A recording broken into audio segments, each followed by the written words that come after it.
वासुदेवाय हरये परमात्मने वेंकटेशनाशाय गोविंदाय नमः। आपदामपहर्तारं दातारं सर्वसंपदां ಲೋಕಾಭಿರಾಮಂ ಶ್ರೀರಾಮಂ ಭೂಯೋ ಭೂಯೋ ನಮಃ. ಶ್ರೀರಾಮಚಂದ್ರನನ್ನು ನಾವು ಪ್ರಾರ್ಥನೆ ಮಾಡೋದೇ ಹಾಗೆ, ಆಪದಾಂ ಅಪಹರ್ತಾರಂ ದಾತಾರಂ ಸರ್ವಸಂಪದಾಂ ಲೋಕಾಭಿರಾಮಂ ಶ್ರೀರಾಮಂ ಭೂಯೋ ಭೂಯೋ ನಮಾಮ್ಯಹಂ.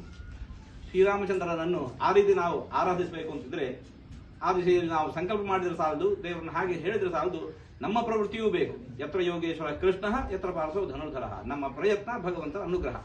ಇವತ್ತು ಹಾಗೆ ಭಗವಂತ ಅಲ್ಲಿ ನಮ್ಮ ದೇಶದಲ್ಲಿ ಇವತ್ತು ಸುಪ್ರತಿಷ್ಠಿತನಾಗಿ ನಿಂತಿದ್ದಾನೆ. ಅವ್ನು ನಿಂತದ್ದಕ್ಕೆ ಸಾಕ್ಷಿ ಬೇಕು. ನಮಗೆ ಬೇಕಾಗತ್ತೆ ಅಷ್ಟೇ.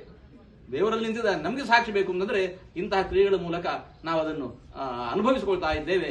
ಆ ರೀತಿಯಲ್ಲಿ ನಮ್ಮೆಲ್ಲರ ಪ್ರಯತ್ನ ಇವತ್ತು ಆ ದಿಶೆಯಲ್ಲಿ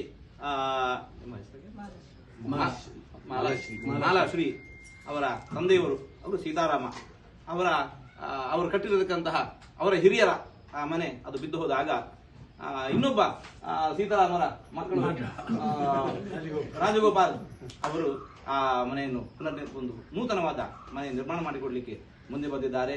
ಅದು ರಾಮದೇವರ ಅನುಗ್ರಹ ಅವರೊಳಗೂ ನಿಂತುಕೊಂಡು ಲೋಕಕ್ಕೆ ಇಂತಹ ಒಂದು ಸೇವೆಯನ್ನು ಮಾಡುತ್ತಾ ಇದೆ. ರಾಮದೇವರ ಅನುಗ್ರಹ ಶ್ರೀರಕ್ಷೆ ಮಾಡುವವರಿಗೂ ತೆಗೆದುಕೊಳ್ಳುವವರಿಗೂ ಕೈ ಜೋಡಿಸಿ ಸೇರಿಸಿರ್ತಕ್ಕಂಥ ಎಲ್ಲರಿಗೂ ಇದನ್ನು ಜವಾಬ್ದಾರಿ ತಗೊಂಡಿರತಕ್ಕಂತಹ ಆಶ್ರಯ ಟ್ರಸ್ಟಿನ ಎಲ್ಲ ಸದಸ್ಯರಿಗೂ ಕೂಡ ನಿರಂತರ ಇರಲಿ ಅಂತ ದೇವರು ಪ್ರಾರ್ಥಿಸಿ, ಇಂತಹ ಕಾರ್ಯಗಳು ನಿರಂತರವಾಗಿ ಮುಂದೆ ನಡೀತಾ ಇರಲಿ ಅಂತ ಅದಕ್ಕೆ ಇದೊಂದು ನಾಂದಿ ಆಗಲಿ ಅಂತ ಆಶಿಸಿ ಮಾತನ್ನು ಮುಕ್ತಾಯಗೊಳಿಸ್ತಾ ಇದ್ದೇವೆ.